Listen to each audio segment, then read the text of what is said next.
नमस्ते मुलांनो. आज आपण मराठी विषयामध्ये 6वी कविता रंग माझा वेगळा, सुरेश भट यांची ही कविता आहे. या कवितेचा अभ्यास आपण करणार आहोत. सर्वप्रथम आपण कवी सुरेश भट यांचा परिचय बघूया. सुप्रसिद्ध कवी, पत्रकार, संपादक, काही काळ वर्तमानपत्र, वार्ताहर व मासिक किंवा साप्ताहिक बहुमतचे संपादक, रूपगंधा, रूप माझा वेगळा, एल्गार, झंझावत यासारख्या संग्रहित त्यांच्या कवितांचे वेगळेपण आणि गझलकार म्हणून स्थान निश्चित त्यांनी केले. त्यांचे खरे सामर्थ्य त्यांच्या राजकीय सामाजिक आशयाच्या कवितेतून जाणवते. माणसाचा दुसरा जो टप्पा आहे, दुटप्पी व्यवहार, स्वार्थ, ढोंगीपणा, लाचारी, सामाजिक मूल्यहीनता, मी ची समाजाने केलेली मानहानी याविषयी प्रखर संताप ते व्यक्त करतात. प्रेम कवितेतील त्यांची मृदू व हळूवार शब्दकळांची कधी कधी तीक्ष्ण, धारदार व उपरोधी बनते. गझल या रचनाबंधात निष्ठापूर्वक स्वीकार व दृढनिश्चयी प्रसार हे सुरेश भट यांचे काव्य परंपरेचे खरे योगदान. गझल हा रचनाबंध लोकप्रिय करण्यात त्यांचा सिंहाचा वाटा आहे. तर आपण लेखक कवीबद्दल माहिती बघितलेली आहे. आता त्यांची ही जी कविता आहे जी आपण अभ्यासणार आहोत, रंग माझा वेगळा, थोडक्यात ह्या कवितेमध्ये त्यांनी काय दिलेलं आहे जी प्रस्तावना आपण बघूया. रंग माझा वेगळा या अत्यंत गाजलेल्या गझलेत ही एक गझल सांगितलेली आहे. आपणाला गझलकाराच्या अगदी वेगळ्या व्यक्तिमत्वाची ओळख होते. सगळ्या गुंत्यात गुंतूनही आपला पाय मोकळा ठेवणाऱ्या कलंदर व्यक्तिमत्वाला येणारे जे अनुभवही जगावेगळेच असतात. एरवी सर्वांना उन्हाच्या झळा लागतात, परंतु अशा जगावेगळ्या माणसाला सावलीच्याही झळा लागतात. दुःखाचा अनुभव तर नेहमीच असतो, परंतु कधी काळी मिळणारे सुखही अशा प्रकारे मिळते की त्याने आनंद वाटण्याऐवजी दुःखच होते. अशा प्रकारे त्यांनी सुख आणि दुःखाची व्याख्या इथे केलेली आहे. त्यामुळे गझलकाराला वाटत राहते की जगण्यास सुरुवात करण्यात आयुष्याने आपला विश्वासघात केला आहे, परंतु अशाही परिस्थितीत दुःखांचा हसतमुखी स्वीकार करत गेल्यामुळे दुःखांनाही माझा लळा लागला, असा गझलकाराचा अनुभव आहे. त्याने स्वतःला माणसाच्या मध्यरात्री हिंडणारा सूर्य म्हटले आहे. ज्यांचे आयुष्य नैराश्य, अंधाराने व्यापलेले आहे, त्यांच्यासाठी पेटून उठणारा मी सूर्य आहे. आणि असे तो जेव्हा नमूद करतो त्यावेळेस त्याची प्रखर सामाजिक बांधिलकी आपल्याला दिसून येते.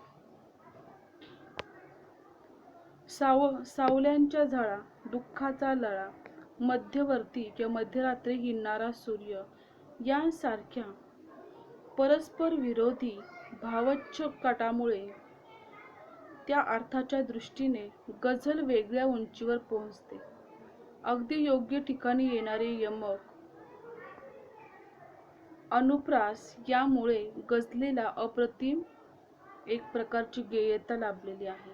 तर थोडक्यामध्ये लेखकाने कवीने इथे समाजामध्ये होणारा दुःख आणि कष्ट याची विषमता, लोकांचा त्रास त्याबद्दलची बांधिलकी स्वतःची कशी आहे ते आपल्याला थोडक्यात दाखवून दिलेलं आहे.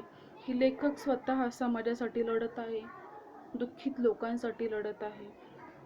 समाजामध्ये अनेक लोक त्रासाने व्यापलेले आहेत, त्यांच्यासाठी तो पेटून उठलेला आहे. माणसाच्या मध्यरात्री हिंडणाऱ्या एक प्रकारच्या सूर्यासारखा ते झालेले आहेत, असं ते स्वतःला म्हणतात. सर्वप्रथम आपण कविता वाचूया.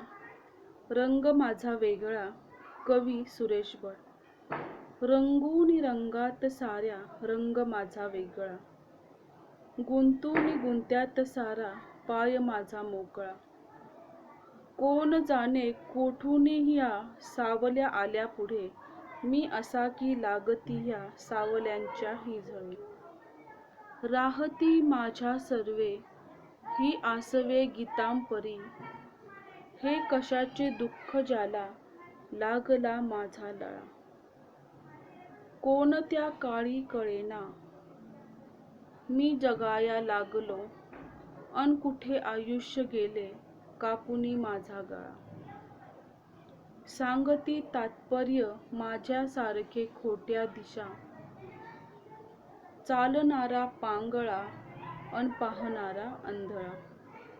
माणसाच्या मध्यरात्री हिंडणारा सूर्य मी.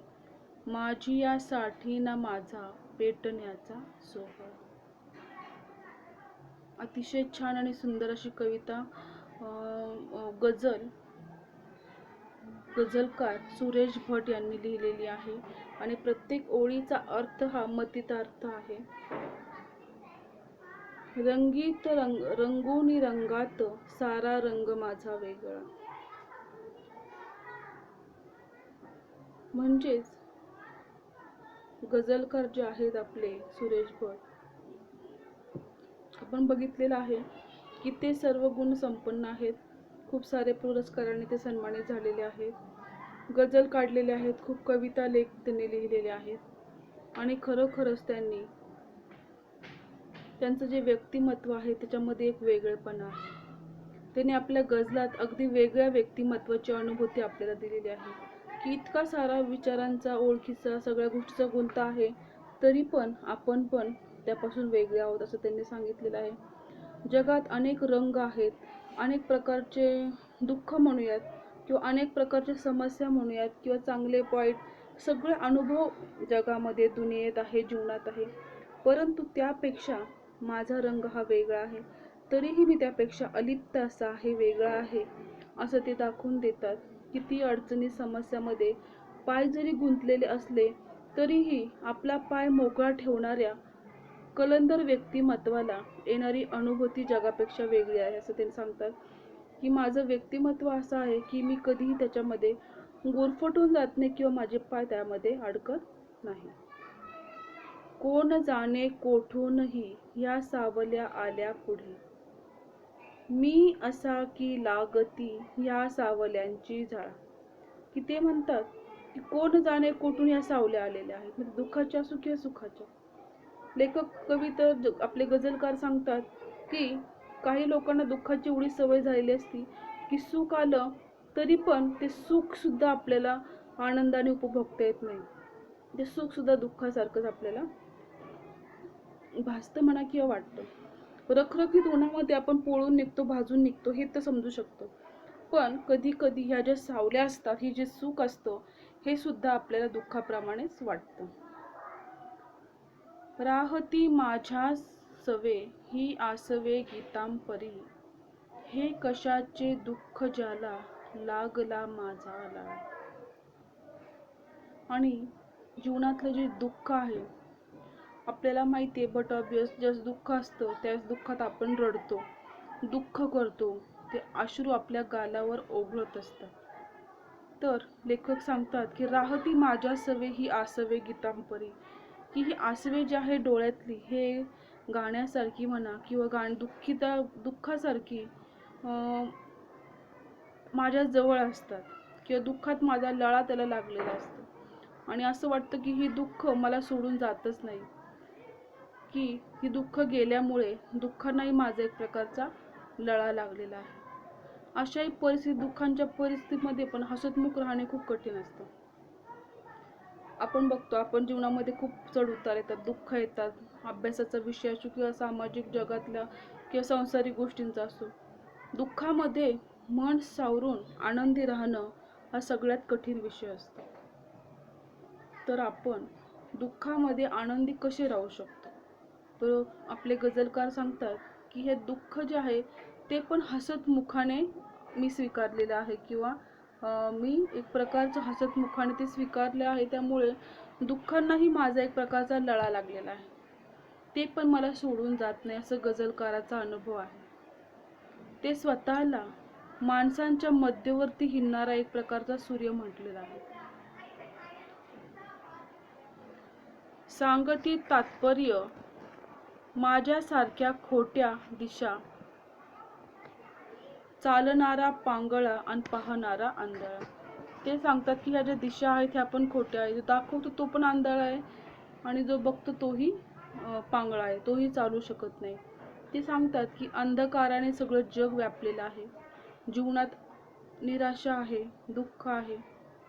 तर आपण जर आंधळे आणि पांगळे अशी भूमिका असेल तर आपण दुसऱ्यांना रस्ता दाखवू शकत नाही, योग्य मार्गही आपण दाखवू शकत नाही.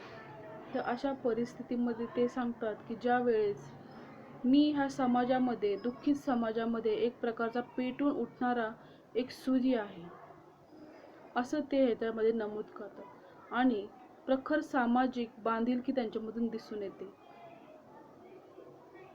सावल्यांचा लळा, दुःखाचा तळा किंवा दुःखाचाही लळा, मध्यवर्ती हिंडणारा सूर्य यासारख्या परस्पर विरोधी ज्या पण काही भावना आहे त्या त्यांच्या बोलण्यातून व्यक्त होत आहे. की आपला समाज हा अत्यंत दुःखाने व्यापलेला आहे, कष्टाने व्यापलेला आहे. समाजामध्ये सगळेच आनंदी सुखी नाही आहे, सगळे लोक दुःखाने भरलेले आहे. तर सामाजिक प्रश्न जे सोडवायचे आहे त्यासाठी ते पेटून उठलेले आहे.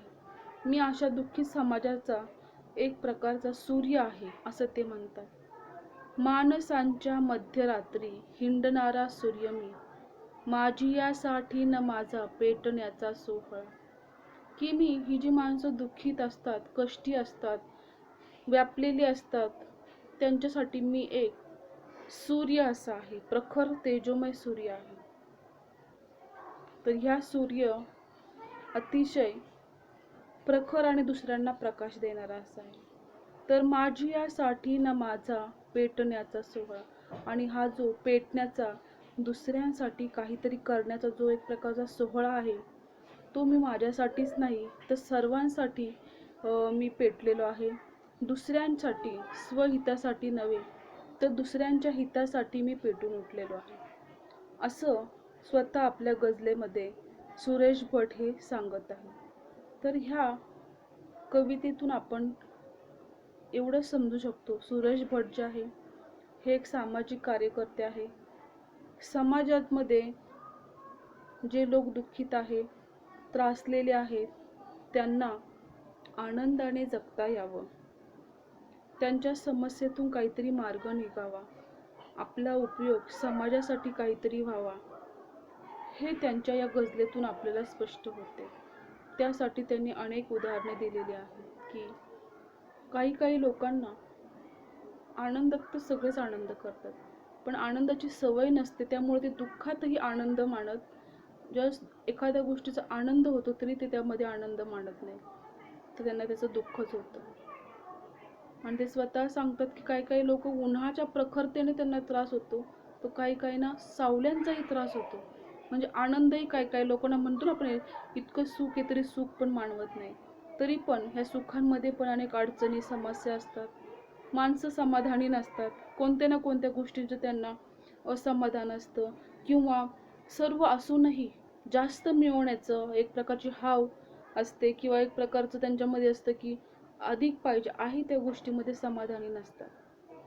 आपण बघतो की खूप सारे लोक आहेत की जे समाजामध्ये खूप सारे सक्सेस मिळवण्याचा प्रयत्न करतात, आपण आपल्या जीवनामध्ये समाधानी नसतात, सर्व असतं त्यांच्याकडे, पण त्यांच्यामध्ये एक प्रकारची हव्यास असते, मिळवण्याचं एक प्रकारचं त्यांच्यामध्ये रेस असतो की ते कोणत्याही गोष्टीमध्ये समाधानी नसतात. आणि एक समाज असा असतो की त्यांच्याकडे काहीही नसतं, ते दुःखाने भरलेले असतात, कष्टाने भरलेले असतात. रोजचा दिवस किंवा रोजचं जीवन कसं जगावं याचं ज्ञान त्यांना नसतं, अतिशय ते त्रासलेले, दुखावलेले असतात.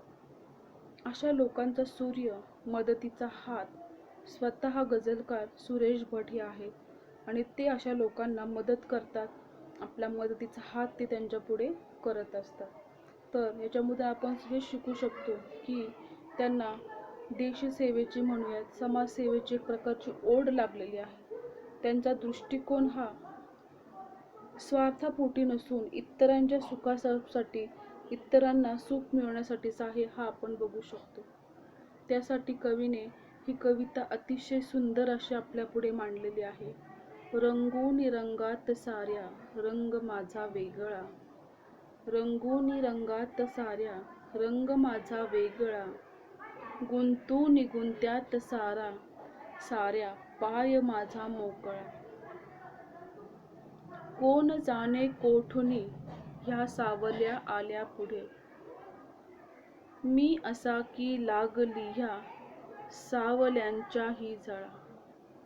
राहती माझ्या सवे ही आसवे गीतांपरी, हे कशाचे दुःख ज्याला लागला माझा लळा. कोणत्या काळी कळेना मी जगाया लागलो, अन कुठे आयुष्य गेले कापुनी माझा गळा. सांगती तात्पर्य माझ्या सारख्या खोट्या दिशा, चालणारा पांगळा अन पाहणारा अंधळा.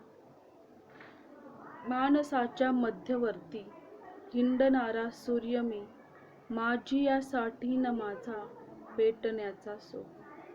अतिशय छान आणि सुंदर ही गझल आहे की कोणत्या काळी कळेना की मी जगाला लागलेलो आहे. म्हणजे ते म्हणतायत की मला स्वतःलाच माहिती नाहीये की मी कधी जगायला लागले, कळत न कळत मी कसं जगायला लागले, हे कशाचे दुःख ज्याला लागला माझा लळा. आणि मी कधी दुसऱ्यांच्या दुःखात स्वतःचं दुःख मानू लागलो, हे मला स्वतःला कळलं नाही. तर त्या दुःखाचा पण मला लळा लागलेला आहे. जे दुःख त्यांच्या मनात आहे ते पण त्यांनी हसतमुखाने स्वीकारलेलं आहे. जणू काही त्या दुःखाचाही त्यांना लळा लागलेला आहे. सांगती तात्पर्य माझे सारख्या खोट्या दिशा, चालणारा पांगळा अन पाहणारा अंधळा. अशा प्रकारे ते म्हणतात की चालणारा जो आहे तो पांगळा आणि बघणारा तो आंधळा आहे. आणि अशा परिस्थितीमध्ये लोक जीवन जगत आहेत की त्यांना कुणीच असं मदतीचा हात नाहीये. सगळे दुःखात, आंधळा आणि पांगळा म्हणजे सगळे दुःखात आहेत. तर रंग माझा वेगळा या कवितेत कवी स्पष्ट सांगतात. आपण परत एकदा व्यवस्थित प्रस्तावनेकडे वळूया. रंग माझा वेगळा व अत्यंत गाजलेल्या गझलेमध्ये लेखक स्वतः म्हणतात की सगळ्या गुंतूनही आपला पाय हा मोकळा ठेवणाऱ्या कलंदर व्यक्तिमत्वात येणारे अनुभवही जगावेगळेच आहे. एरवी उन्हाच्या झळ्या लागतात, परंतु अशा जगावेगळ्या माणसाला सावलीचीही झळा लागते. दुःखाचा अनुभव तर नेहमीच माणसाला येतो, परंतु कधी कधी मिळणारे सुखही अशा प्रकारे आपल्याला एक प्रकारचे दुःख देऊन जाते किंवा त्याच्यामध्ये आपल्याला आनंद वाटत नाही. त्यामुळे गझलकार यांना वाटतं की जगण्याची सुरुवात करण्यामुळे आयुष्याचे जे आपले एक प्रकारचे विश्वासघात केलेला आहे की आपण जे जीवन जगतोय त्या आयुष्याने आपले विश्वासघात केलेला आहे. कारण की जीवनात हे सगळं काही दुःख असं आपल्या आहे. त्यांनी स्वतःला माणसाच्या मध्यवर्ती हिंडणारा सूर्य म्हटलेला आहे. याचा अनुभव त्यांना आलेला आहे. अंधकाराने व्यापलेले आहेत, त्यांच्यासाठी पेटून उठणारा मी सूर्य आहे, असे तो जेव्हा नमूद करतो त्यावेळेस प्रखर सामाजिक बांधिलकी आपल्याला दिसून येते. सावल्यांच्या झळा, दुःखांचा लळा, मध्यवर्ती फिरणारा सूर्य, हे सर्व काही परस्पर विरोधी गोष्ट आहे. अर्थात गझल वेगळ्या उंचीवर पोहोचते. अगदी योग्य ठिकाणी येणारे यम अनुप्रास असल्यामुळे ही गझल जी आहे ती अतिशय प्रभावी, अप्रतिम झालेली आहे. म्हणजे कवी स्वतः गझलकार दुःखी आहे तरी पण ते दुसऱ्यांच्या दुःखाचं निवारण करण्यासाठी प्रयत्न करत आहे, त्यांच्यासाठी ते धाव घेत आहेत. म्हणून ते म्हणतात रंग माझा वेगळा. या कवितेची गझलचं जे हेडलाईन शीर्षक आहे ते सार्थक आहे की त्यांचा रंग हा वेगळा. ते स्वतः दुःखी असले तरी पण ते दुःखात राहत नाही, त्यामध्ये ते आनंद मानतात. किंवा किती समस्या अडचणीने गुरफटलेले असले तर त्याच्यामध्ये ते आपले पाय अडकू देत नाही, समस्येमध्ये फसत नाही, त्यांचे पाय त्यातूनही मोकळे होतात. तर ते समाजासाठी लढणारे एक योद्धे आहे, समाजासाठी पेटून उठणारा एक सूर्य आहे. ही जी कविता आहे, तुम्ही ही कविता व्यवस्थितरित्या वाचायची आहे, समजून घ्यायची आहे आणि ही कविता तुम्ही तुमच्या मराठीच्या नोटबुकमध्ये व्यवस्थित लिहायची आहे. ही कविता 1-2 वेळेस वाचायची आहे. जर तुम्ही ही कविता वाचली, लेखकाचा परिचय, प्रस्तावना तुम्ही वाचली तर तुम्हाला या कवितेचा अर्थ समजेल, भावार्थ. कारण की ही कविता तुम्हाला व्यवस्थित वाचून समजून घ्यायची आहे. अशा प्रकारच्या कविताचं रसग्रहण परीक्षेसाठी तुम्हाला येत असतं. तर रसग्रहणात कशा प्रकारे प्रश्न विचारले जातात याचा अभ्यास आपण स्वाध्याय कृतीमध्ये करणार आहोत. तर तुम्ही कविता 1-2 वेळेस घरी व्यवस्थित वाचायची आहे, याचं स्पष्टीकरण समजून घ्यायचं आहे. स्वच्छ आणि अतिशय सुंदर अक्षरामध्ये ही कविता तुम्ही तुमच्या मराठीच्या नोटबुकमध्ये लिहून काढायची आहे. या कवितेची स्वाध्याय कृती जी आहे ती आपण पुढील भागामध्ये अभ्यासणार आहोत. धन्यवाद.